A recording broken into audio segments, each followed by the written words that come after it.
grief-stricken family mourns the death of its favorite son, John Fitzgerald Kennedy.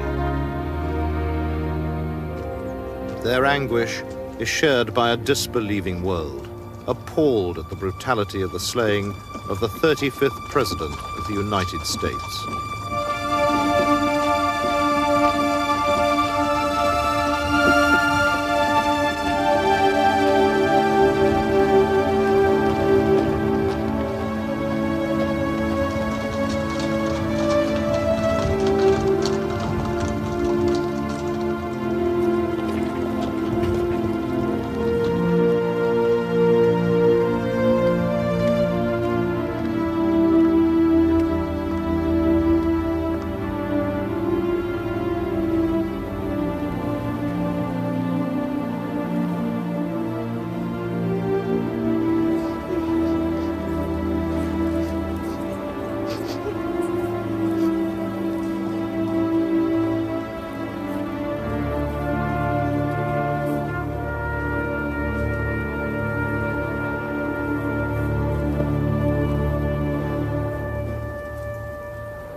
I feel, based upon what I know now, there was what I would call a benign cover-up.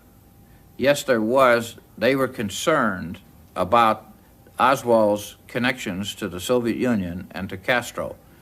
And they were fearful that if the American public were to find this out, they could become so incensed that it could have possibly led to an atomic war. We have the right to know the truth. If we don't have the truth, everything we build on is a lie. It's like building a building on a false foundation. Sooner or later, it's going to crumble.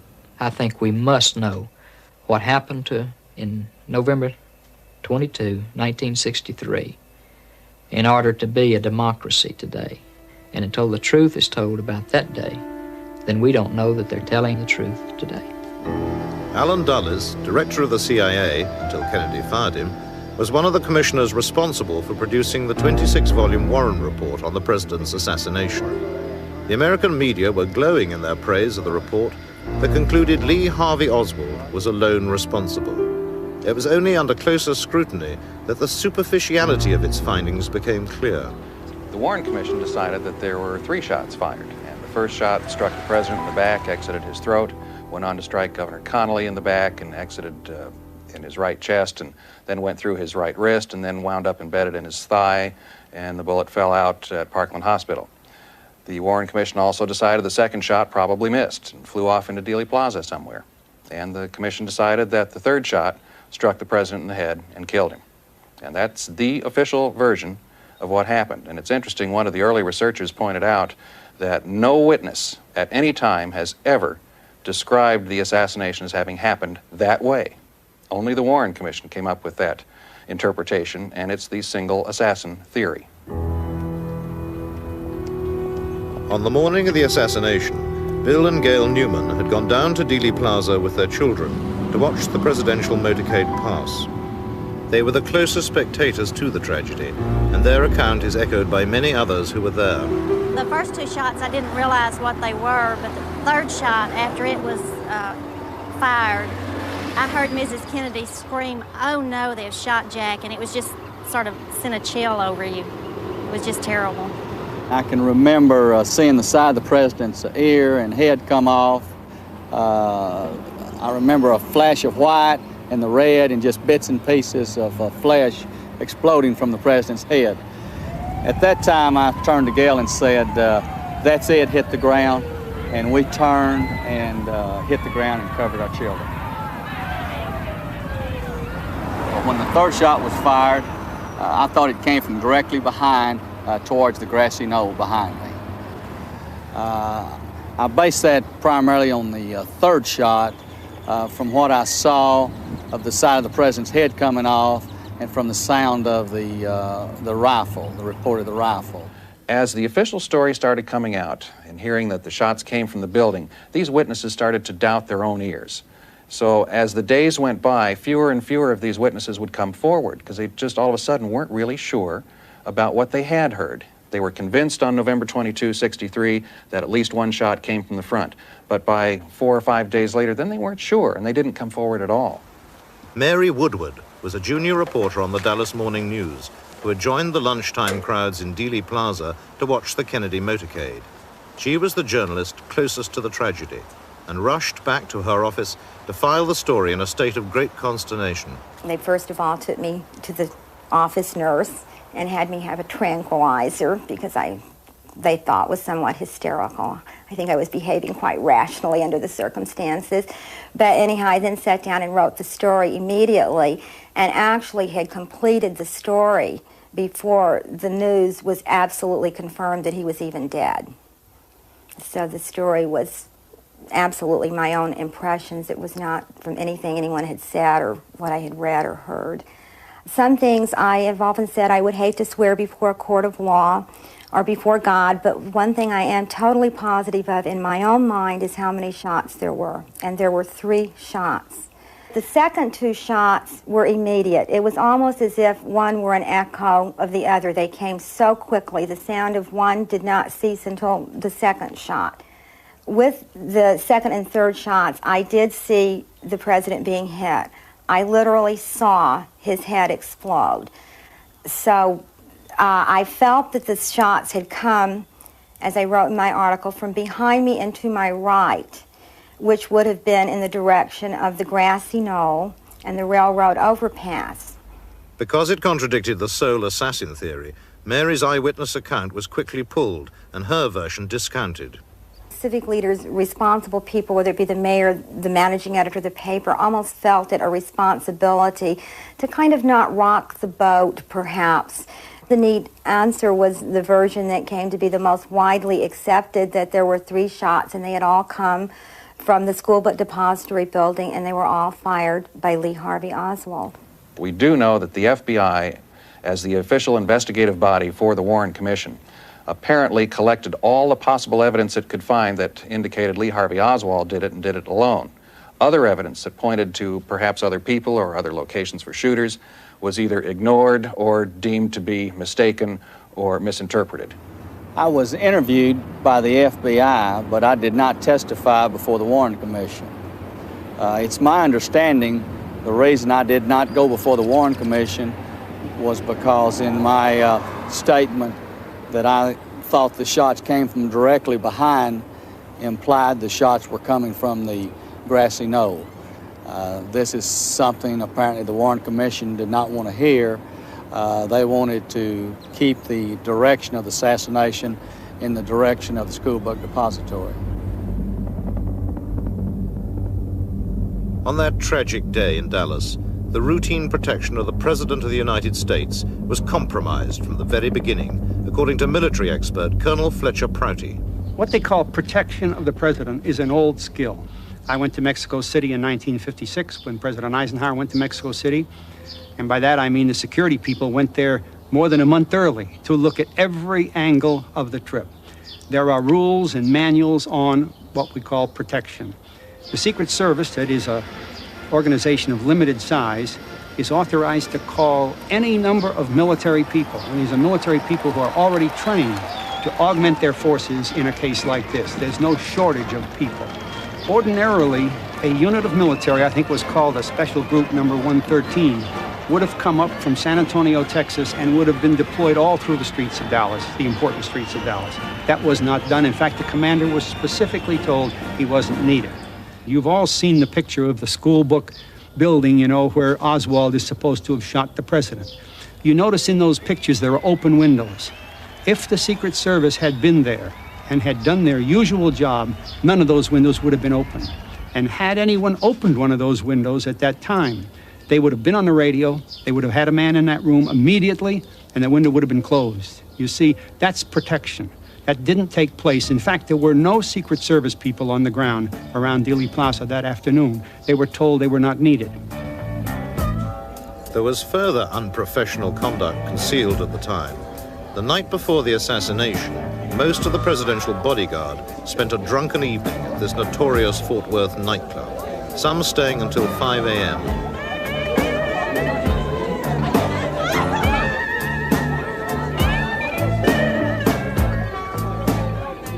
Drinking alcohol while on a tour of duty contravened all Secret Service regulations. it could well explain their failure to react when the deadly shots strafed the presidential car only hours later in what was to be a classic ambush.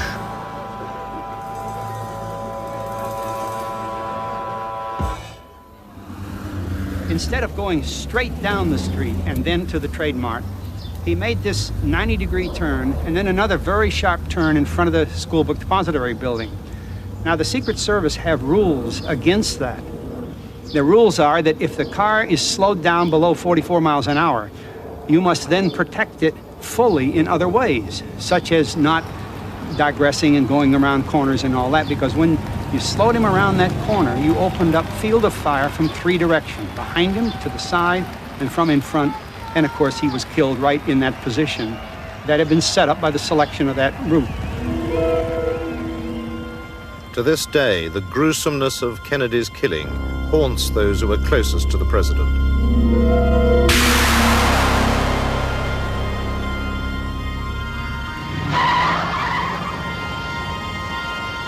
Riding a few feet from the limousine was Dallas police outrider Bobby Hargis. There's another motorcycle officer by the name of Buddy Brewer that came up to me and says, "Bob, you have something on your lip." And he took his finger like that, and it was a piece of the president's brain and a piece of his skull bone that had hit me on the lip. The watery blood and stuff that came from his wound had splattered my motorcycle and all over my uniform and my helmet and my face. And all of us felt real bad. Every single soul in the police department felt bad. And you could tell it by just looking at them. That's why I had all the bad dreams. One of the nightmares is as we're turning off of Main Street onto Houston Street, I can see up at the school book depository, I can see something shiny in one of the windows. And then the shine goes off and becomes a gun barrel. And I turn around on my motorcycle to try to tell the Secret Service people that there's something up there, and I scream and I yell and they don't hear me. And I do this all the way until the president gets shot and no one hears me.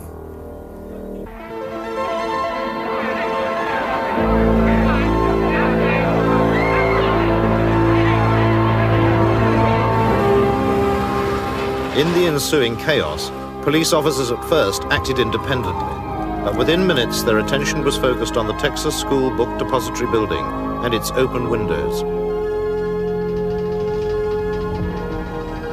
All the floors were systematically searched, but the first hard evidence was discovered in the southeast corner of the 6th floor by Dallas Police Detective Luke Mooney. I immediately saw the area with some books had been stacked up, and the window was half open. Now, this window was not all the way open. It was only a half pane open, which is something of this nature, high up off the windowsill. And I spotted the spent cartridges. They were lying approximately in this position. The first one was here. The second one was a foot or so from the other one. And then the third one was over in this approximate position, which the open window was like this, more so to speak, but it's an angle. I secured the area and let no one into that particular spot where the sniper's nest was, where I had seen the spent shells. And someone brought the message up that the president was DOA, was deceased. And at that time, you could have heard a pin drop. You talk about touching your heart, it did. And, pardon me. We were standing there talking and trying to reach our composure, and this wasn't brought out in the statement that there was a book there, and she looked over at it, and the was open, and why on this face of this book was about this size was a picture of Christ. And it says, "Christ leads the way."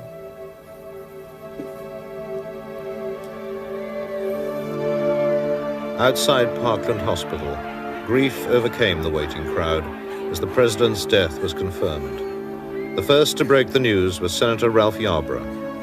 I knew he was dead. I'd been around enough violence in my life to know he was a dead man. And the press came up and asked me what had happened. So I said, there's been a deed of horror. An excavator has sunk beneath the waves. I thought that would tell them, in effect, what had happened without my saying he was dead. We made valiant and unceasing efforts to resuscitate this man who was mortally wounded. And I think had we taken the opposite attack and said, oh, this man is dead, that even today people would be questioning and telling us stories about mortally wounded people who had been resuscitated when all hope was lost. So instead of taking that approach, we took the approach, let's save this man if we can, and we made what would be commendable, I think, even by today's standards, efforts to resuscitate him. State authorities wanted to do an autopsy, which is state law in the state of Texas, and the federal people wanted to take it back to Washington, D.C. And there was a lot of pushing, shoving, cursing. We would try to roll the casket out, and someone would grab it and try to roll it back towards the trauma room.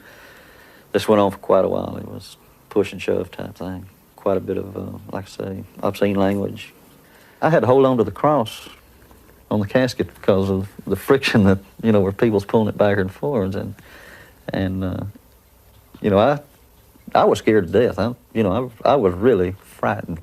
I believe that if Dr. Rose had been allowed to perform the examination here, since his qualifications were impeccable, that much of the early confusion surrounding the wounds and the questions as to the direction and number of shots could have been settled quickly under the capable forensic studies which Dr. Rose would undoubtedly have performed. But we didn't have the opportunity to examine President Kennedy here. At Parkland Hospital, the Secret Service had won the battle for the president's body. With unseemly haste, they illegally removed it from Dallas and flew it back to Andrews Air Force Base in Washington. The new president had been sworn in on the plane and now made his first address to the nation. I know that the world shares the sorrow that Mrs. Kennedy and her family bear. But as Kennedy's coffin was unloaded into a hearse in full public view, it seems his body was surreptitiously being removed from the far side of Air Force One and taken away by helicopter. I ask for your help and God. Its most likely destination was Walter Reed Army Hospital for a covert examination of the president's wounds and the removal of his brain. This prevented a proper investigation of the fatal headshot at the official autopsy. Only a 5-minute flight from Walter Reed, the helicopter pad at Bethesda Naval Hospital, where the autopsy team awaited the arrival of Kennedy's body. Medical technician Paul O'Connor was there. I remember it being about 8 o'clock in the evening that we heard helicopters. I heard helicopters. And it sounded to me like there were 2 helicopters. Couldn't tell where they were coming from or where they went, but it sounded like they were landing. A few minutes later, the door burst open in the back of the hospital, and in came 6 or 8 men carrying a casket. America's finest forensic pathologists were not appointed to perform the autopsy of the century. Instead, naval career men with meager experience of such work were chosen. As forensic pathologist, Dr. Cyril Wecht explains. Humes and Boswell were in charge of hospital pathology at Bethesda, just like hospital pathologists in civilian life. They had had no formal training or experience or practice in forensic pathology. It was incredible that Humes and Boswell should have been selected to perform this autopsy. Actually, these 2 doctors, Dr. Boswell and Dr. Humes, became commanding officers of a particular school, which was the school that I was attending. And their jobs in those days was more administrative than it was actually laying the hands on to people to do autopsies and such.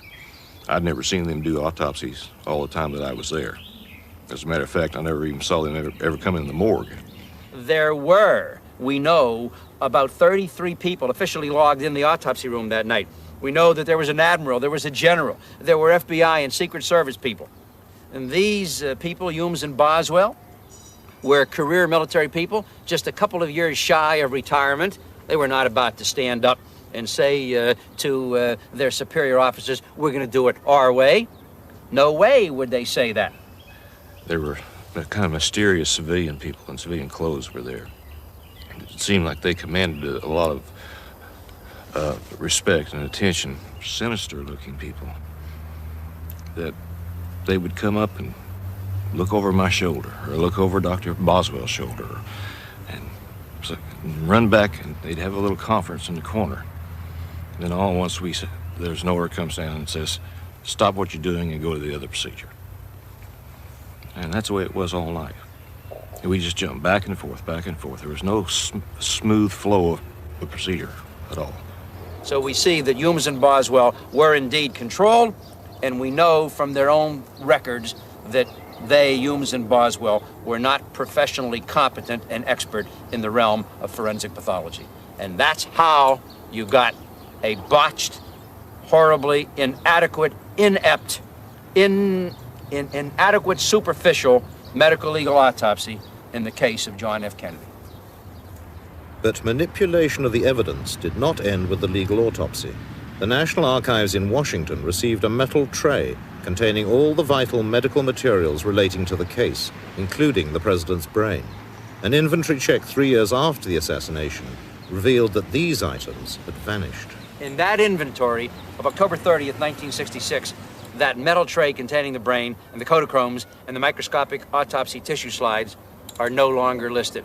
So somewhere between April of 65 and the end of October 66, these things were literally taken, illegally, stolen, removed from the National Archives. And to this day, as we sit and talk, nobody in the United States government has ever accounted for these missing items. Can you imagine? Can you imagine what this would mean in a routine murder case? I can tell you, as a forensic pathologist testifying in a courtroom, if I came in a murder that not many people cared about, and the other side was asking, where is the brain, and did you examine it, and what did you find, and so on, and I said, well, I chose not to examine it. Where is it?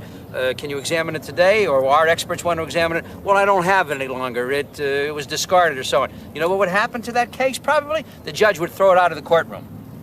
But in this case, the government hasn't been concerned, and my colleagues in forensic pathology were not concerned. And yet there's not one of them would ever tolerate that kind of aberrant, unacceptable, unethical, immoral, and illegal procedure or policy in his own office. Not one of them.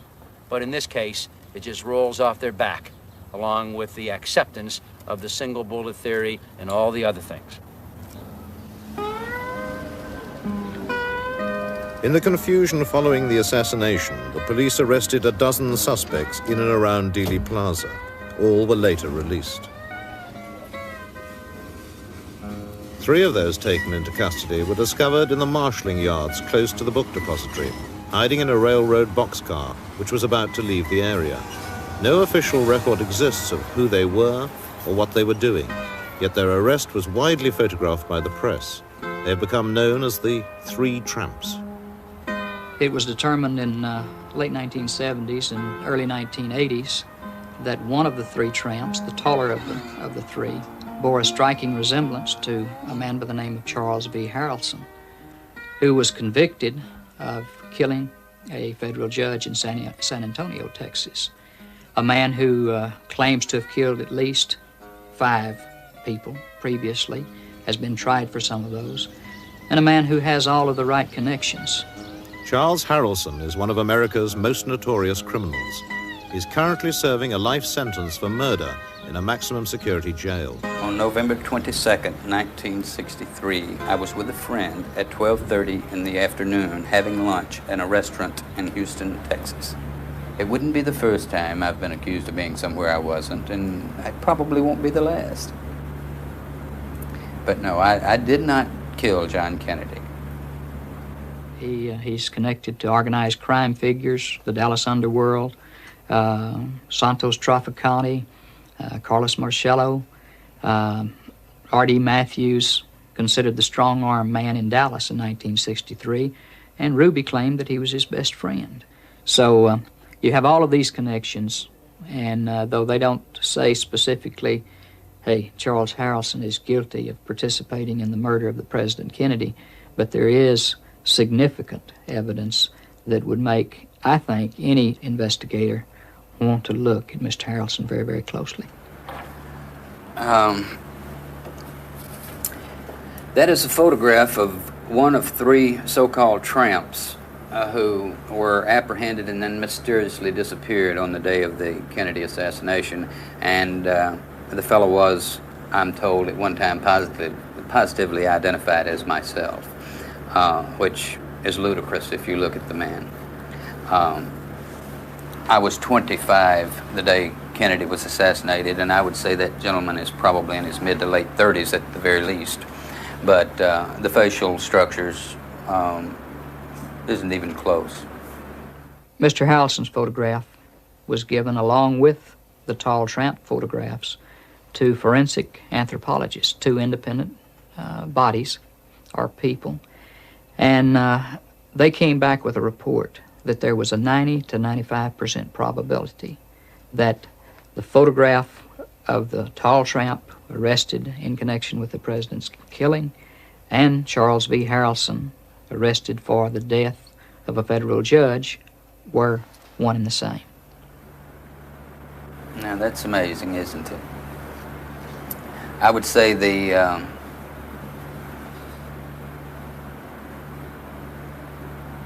is closer, much closer, but I'm sure that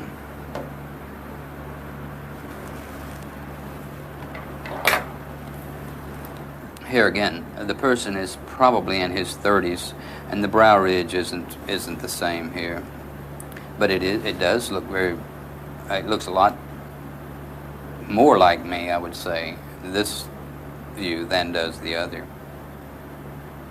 Are they the same person? Yeah. Big Bird? Yes. It's amazing. But no, I don't know the gentleman, and I never did know. Everyone who was involved in that thing has been eliminated. Had I been involved in it, I would have been killed. Had I been approached to be involved in it, I would have laughed. Because it's obviously a case of immolation. You're going to destroy yourself by doing something like that, because the agency involved in carrying out this assassination cannot have someone with first-hand information regarding the assassination. No way. The country would destruct if that came forth. Also kept under wraps and not investigated was the criminal underworld of strip club owner Jack Ruby, Oswald's executioner.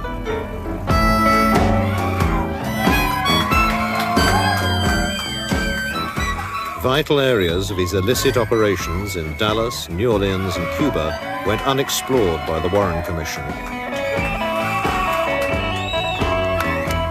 But Ruby's twilight world held many of the secrets behind the assassination. At Parkland Hospital, minutes after the tragedy, one member of the press corps who knew Jack Ruby well was to have an extraordinary encounter. Reporter Seth Cantor. Just after I entered, there was a group of nurses and doctors standing around with a lot of concern, and Jack Ruby came up to me. He said something to the effect that, "Isn't this just terrible?" And he looked as if he was extremely distressed. I shook hands with him, and I had known him previously. And Ruby asked me what I thought about his closing his places of business for a day or two out of concern for what had happened. And I told him I thought that was a good idea, and to please excuse me, I had to go on. I guess that encounter with Ruby took maybe 25, 30 seconds.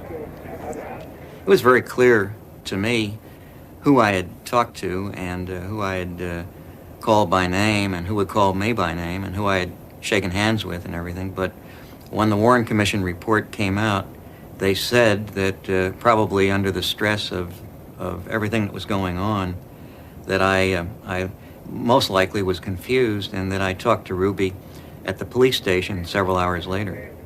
Ruby denied he'd been at Parkland, and the Warren Commission believed him rather than Seth Cantor.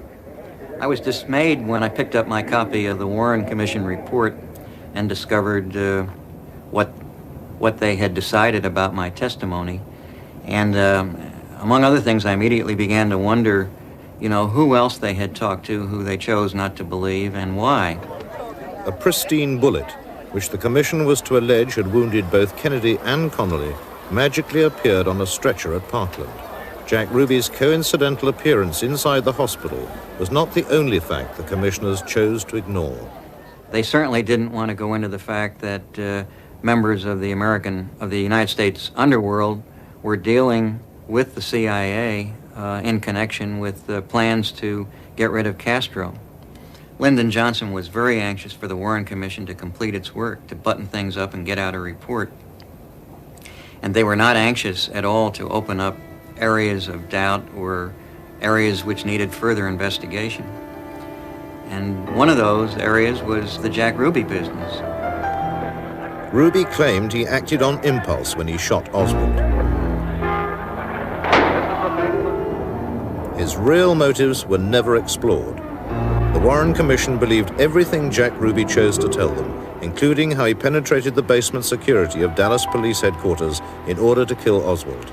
I don't believe that Ruby entered the basement of the Dallas Police Station by way of the ramp from Main Street, which is the fiction that came about not long after he was arrested for killing Oswald.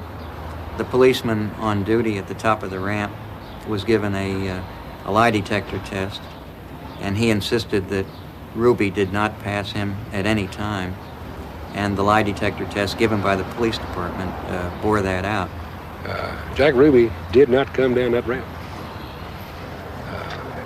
I'll go to my grave saying he didn't come down that ramp. If anybody could have ever proved to me beyond a reasonable doubt that he came down that ramp, I feel that I was man enough to admit that, yes, maybe I made a mistake or was negligent in some area.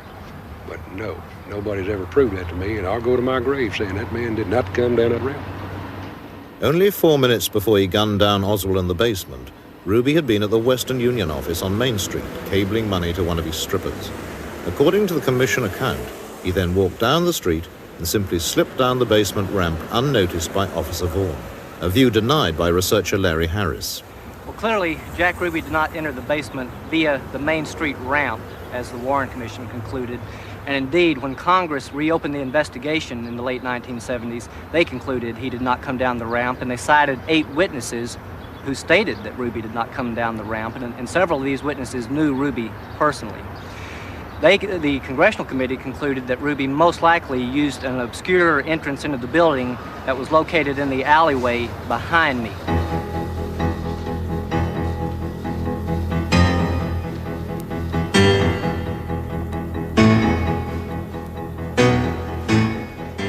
There, he would have proceeded into the lobby to an unlocked door that led directly into the basement.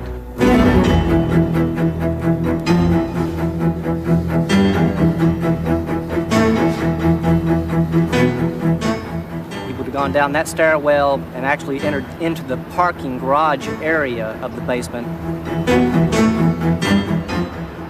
and proceeded toward the railing, up through the railing and into the spot where he was standing when he lurched forward to shoot Oswald. Clearly, it looked better for the department to say that Vaughn had accidentally let Ruby into the basement while his back was turned, rather than admit that a key area within the garage had been left completely unguarded, permitting Jack Ruby unchallenged access to the spot where he killed Oswald. Larry's conclusions are supported by the immediate comments of several police officers, recorded by live TV cameras just after the shooting. And this man came from behind this camera or from this corner and just dove out of the crowd. He came from behind that car, that green car there. He jumped up over the rail. Patrick Dean was the head of security in the basement and was aware very quickly of the predicament he was in. As Ruby was being subdued, Dean remarked to Ruby, "Jack, "Goddamn, you've got me in one hell of a fix." So Dean was immediately aware of his predicament and, of course, began immediately maneuvering to put the best possible light on the situation. There was about 15 to 20 men that had searched this place prior to 30 minutes. In fact, searched it twice, about an hour before and then 30 minutes. The late Patrick Dean was adamant that the only way Ruby could have gained access to the basement was via the Main Street ramp. I'm positive that door leading from the City Hall proper into the basement was locked by the maintenance man in my presence that day on the inside of the basement side. And I also had 2 men stationed at that door. But I am positive that door was locked. Now, that door possibly could have been opened by someone from the other side. However, no one did come through there because, as I say, 2 men were stationed there as guards for that particular door that led from the City Hall proper to the basement. 2 reserve officers who'd been stationed there earlier that morning had been reassigned to points outside the building directing traffic, so that this left an area of vulnerability from the stairwell to the point near the railing where Ruby shot Oswald. The police blundered with Oswald's murder, but the security of the president had been a Secret Service responsibility. The Dallas police had been powerless to prevent the assassination. They were also powerless in carrying out a proper investigation afterwards. We have the evidence, they claim, of 3 bullets being fired at the president, 1 hitting the Governor Connolly. Well, policemen would take those hard bits of evidence and begin to put this thing together. And first of all, would show that they could not have done the damage they did, the lethal damage they did, with only 3 bullets. If you come to this conclusion and you do it accurately by physical evidence, you throw the entire Warren Commission report out. The policemen working on the street are accustomed to solving murders, and they would go right ahead of it, with it, unless somebody stopped them. So somebody stopped them, there's your cover-up. The FBI in Washington had at first given their full cooperation to the Dallas police. Their field agent in Dallas, in charge of the Oswald file prior to the assassination, was James Hosty. He was directed to help the police in their initial interrogation of Oswald. But within hours, these orders were changed. I was approached by one of the senior agents from the counterintelligence squad and was told that there were now new orders and I was not to talk to Oswald anymore and I was not to cooperate with the police department in any manner concerning Oswald's background. I have since determined that those orders came directly from Assistant Director William Sullivan, who was in charge of the Foreign Counterintelligence Squad. He was also the person who had direct liaison with the National Security Council. The National Security Council is the President, the Vice President, the Secretary of State, and the Secretary of Defense. That's about as high as you can get. Hosty's Washington superiors knew much more about Oswald than they were willing to divulge. Consequently, his surveillance of Oswald had also been based on incomplete information. I was not aware of the fact that President Kennedy, through the CIA, was attempting to overthrow Castro, and that Fidel Castro had threatened President Kennedy. Had I known this, I would have immediately been concerned about Lee Oswald because we knew he was pro-Castro. Had I known this, then we could have put a whole different light on the situation. It was here in Neely Street that Hosty first attempted to contact the Oswalds in March 1963. His visit was routine because of their links with Russia. But they had moved on. Later in the year, Hosty spoke to Marina alone, prompting an angry note from Oswald, hand-delivered to the FBI 3 weeks before the assassination. The note which I subsequently determined was from Lee Oswald was unsigned. It was quite short. It just said, if you want to talk to me, come talk to me. Don't bother my wife. I don't want you talking to her without my being there. If you don't cease and desist on this, I will take this up with the proper authorities, or words to that effect. I had thought it was somebody else at first and just put it into my file drawer until I had a chance to look into it further. Late on the afternoon of November 24th, the day Oswald was killed, I was told by Supervisor Ken Howe to go to the office of Gordon Shanklin, the agent in charge of the Dallas office. He wanted to see me. I was called in there, and Gordon Shanklin reached down into one of his desk drawers and took out the note and handed it to me and said, "Here, I don't want to ever see this again." He said, "Oswald is dead now. There can't be any trial." Now, this was the reason why it was legal to get rid of this note at this time, since there was no trial and President Johnson was adamantly opposed to any hearings. The FBI then felt it was all right to dispose of this note. I then tried to tear it up and throw it in the wastebasket. Gordon Shanklin said, "Don't get it out of here. I don't want to ever see it again."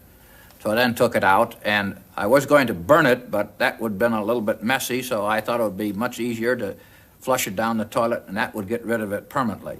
It wasn't till a week later that President Johnson gave in to congressional pressure and called the Warren Commission together. Of course, by this time, the FBI and probably the CIA and the Navy Department and the State Department had suppressed a lot of different things, and this was one of probably many of them. Miami, Florida was the city visited by President Kennedy 4 days before his death in Dallas.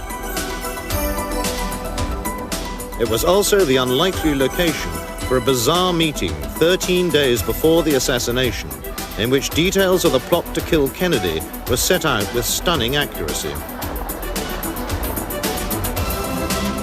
A Miami police informant secretly taped a conversation with a visiting right-wing activist in his seedy downtown apartment. It is broadcast here for the first time. I don't know, Kennedy's coming here, I think on the 18th or something like that, to make some kind of speech. I think it's the 18th he's supposed to be here to make a speech. And I don't even know what it's about. You can bet your bottom dollar you're going to have a lot to say about it given, because there's so many of them here. Willie Somerset, a union organizer with extensive right-wing political ties, was the Miami police informant. Joseph Miltier was the wealthy, rabble-rousing racist from Quitman, Georgia. In charge of the surveillance operation was Miami detective Everett Kay. Well, we had to set up the tape recorder in Somerset's apartment in order to make the recording where he met with this other man, Miltier. In order to do so, it was a very large tape recorder that was made especially for intelligence work, weighing approximately 40 pounds. I carried it to the third floor of his apartment, placed it in a closet, and then ran the microphone around the baseboard in the kitchen, and the microphone was hidden by the chairs where Miltier and Somerset were to have their meeting. More bodyguards, it's more easy to get him. Huh? More bodyguards, it's more easy it is to get him. Well, how the hell do you figure the best way would be to get him?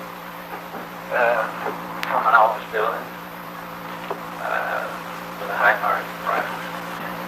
You think he knows his markings? Sure he is. Sure he is.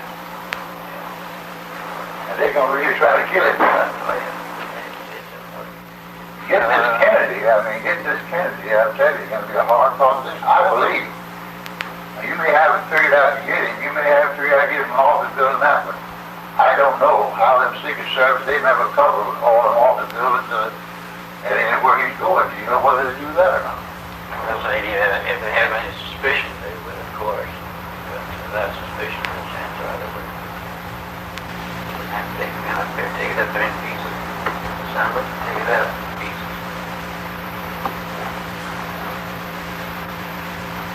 Well, all those guns come out now and you can take them apart. Astoundingly, the conversation came up that this man wanted to know how many people that President Kennedy had that was his look-alike that went with him.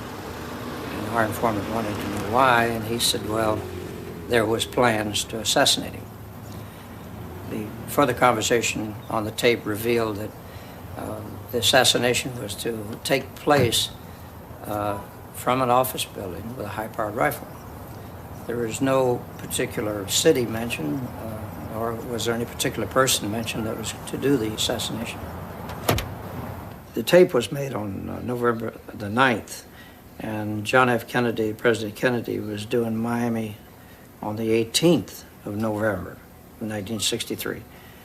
So the close proximity of the tape being made and his visit made quite a few changes in the security. They changed the motorcade, and I believe that he was helicoptered, and rather than have a motorcade. Additional men were secured. Everyone was made aware that there may be a problem, so there was a drastic change in the procedures.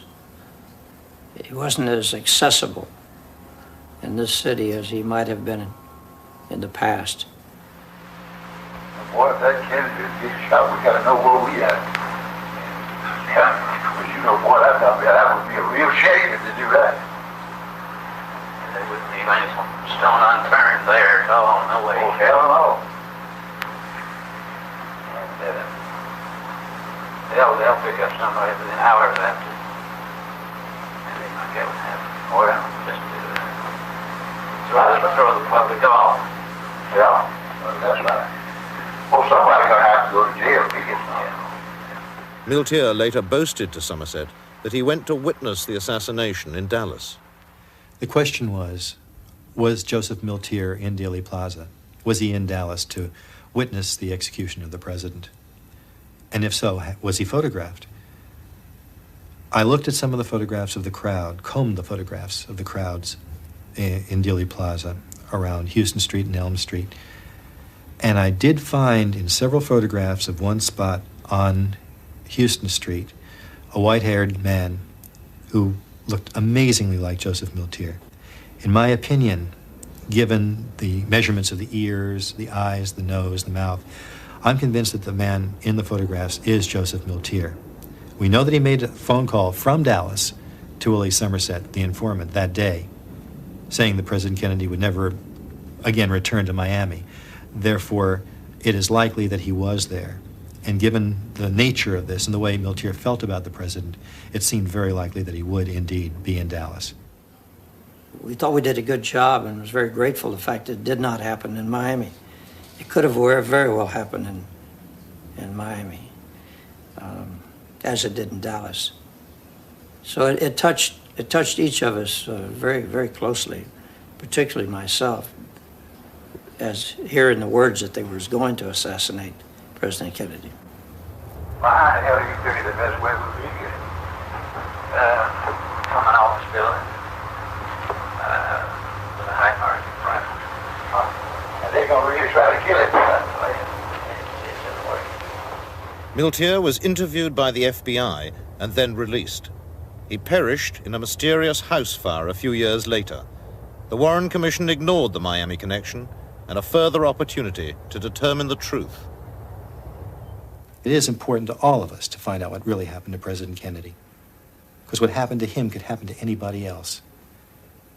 If a conspiracy can kill the President of the United States, who among us is safe? The people who know something, why don't they just bring it out and tell the truth? Why lie about something? Somebody knows that they're lying.